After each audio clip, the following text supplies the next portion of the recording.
Entina anatrarana ny vina sy fanampy napetraky ny fitondram-panjakana malagasy ary ahafahana mampiroborobo ny sehatry ny fiompiana dia notanterahina tao amin'ny foibe-pitondrana ankapobeny fiompiana tao Ampandrinomby ny zoma 7 Martsa 2024 ny Fifanekem-piaraha-miasa teo amin'ny fandaharanasa FORMAPROD eo ambany fiain'ny ministera ny fambolena sy ny fiompiana ary ny jono sy ny foibe-pitondrana ankapobeny fiompiana.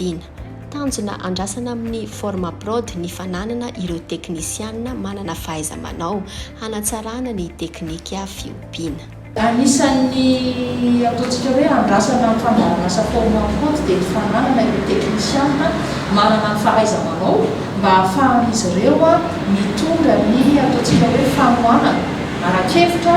indrindrindrindra ho an'ireo mpamokatra izany. Dia tafiditra ao anatin'izay fanatsarana ny fahaiza-manaon'ireo teknisianina ireo ity fifanarahana eo amin'ny DGE sy ny FORMAPROD ity. Mahakasika manokana ny fiompiana moa izany no fampiarahana eto satria tsapa fa anisan'ny seha-piariana izay safidin'ny tanora tohanan'ny fandaharanasa FORMAPROD ny seha-piariana fiompiana. Zava-dehibe ho an'ny sehatry ny fiompiana izao fifanaraha-miasa izao entina amelomana indray izany seha-piariana izany toy ny biby mpamadika otakely na petit ruminant, ny tantely, ny landy ary ny biby mpamadika ota lehibe toy ny omby.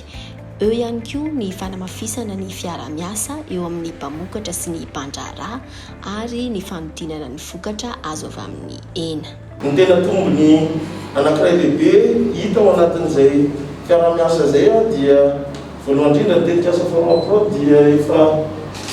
miasa sy misehatra manerana ny nosy, izany hoe tsy misy tombosiana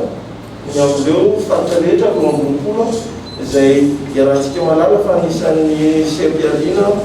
manana ny maha-izy avy izany sehatry ny fiompiana zany ary araka ny nambarana zavatra mpandrindra nasionaly teo dia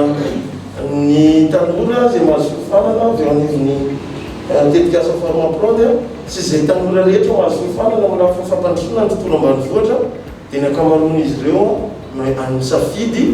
ny sehatra amin'izay tontolon'ny fiompiana izay avokoa. Tafiditra ao anatin'ny tetikasa fampaharetana ny asa ataon'ny FORMAPROD ity fifanaraha-miasa ity izay marihana fa eo amin'ny 2 taona eo sisa no iasany ity fandaharanasa ity.